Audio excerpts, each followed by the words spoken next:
Hello, my fellow teachers. Today in this quick episode from 2 Cute Classrooms, I want to talk to you about my classroom rules, what they are and why I use them, and also why they're effective. So let's not waste any more time. Let's get right into this video because your time is precious and so is mine. The first rule I have with my students is to be in class and in their assigned seats on time. Okay, well, this may vary with you depending on the age of your students. If you have older students, then they may not have assigned seats. You might allow them to pick their own seating. However, with me, dealing with middle school students, dealing with elementary school students, it just seems to run a little smoother when I assign their seats. Because once I get to know them, I can figure out who the talkers are, who likes to talk to each other, and what the dynamics are. So generally, after that point, I will assign seats.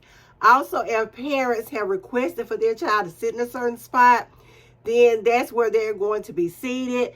Like I said, this works better with elementary students and with middle school students because, you know, we generally tend to have a few more problems than we do with high school students. So I assign their seats. I want them to be in their seats on time. That means when the bell rings or whatever the little dinger is, to let them know that it's time for class to start.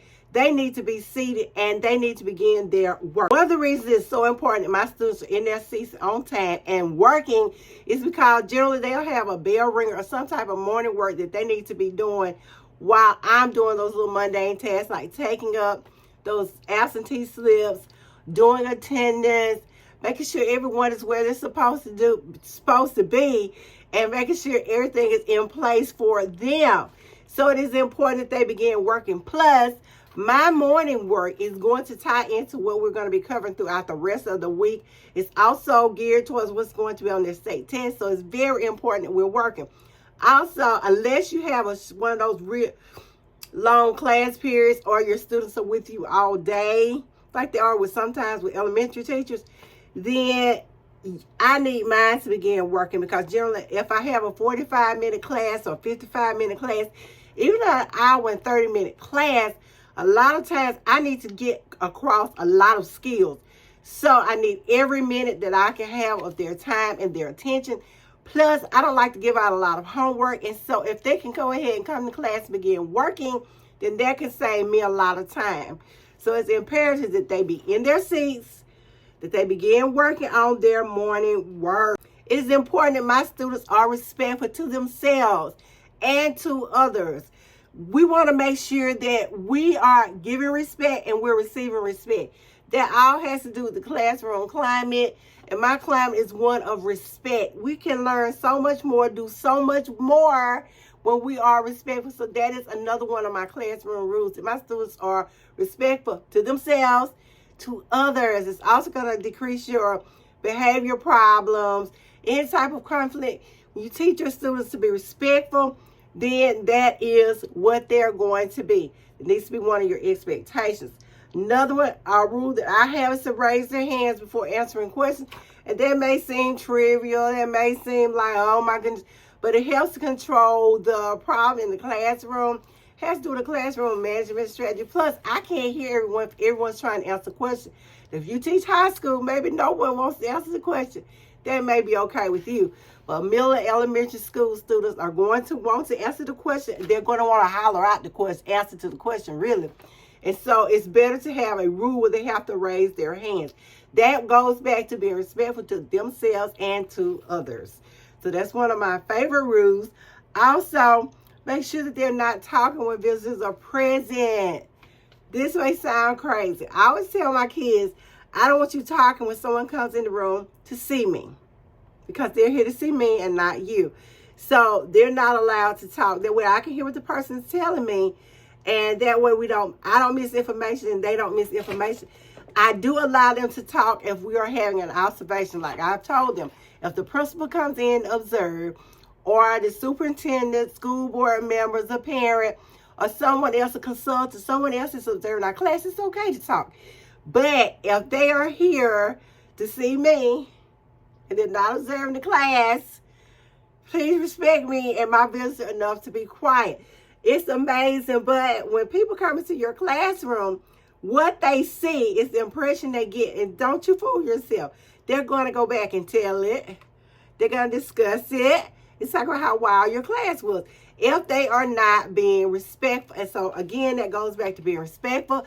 So I like for my students to be respectful when visitors are present. In this day and age, guys, have to have a no cell phone rule. Okay?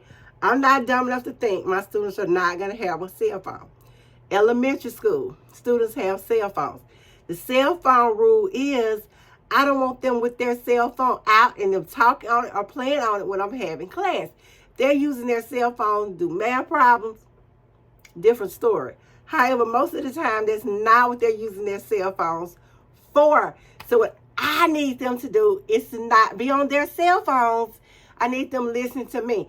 As the old saying goes, I need them to be present and in the moment. And one of the ways that they're going to do that is by not using that cell phone.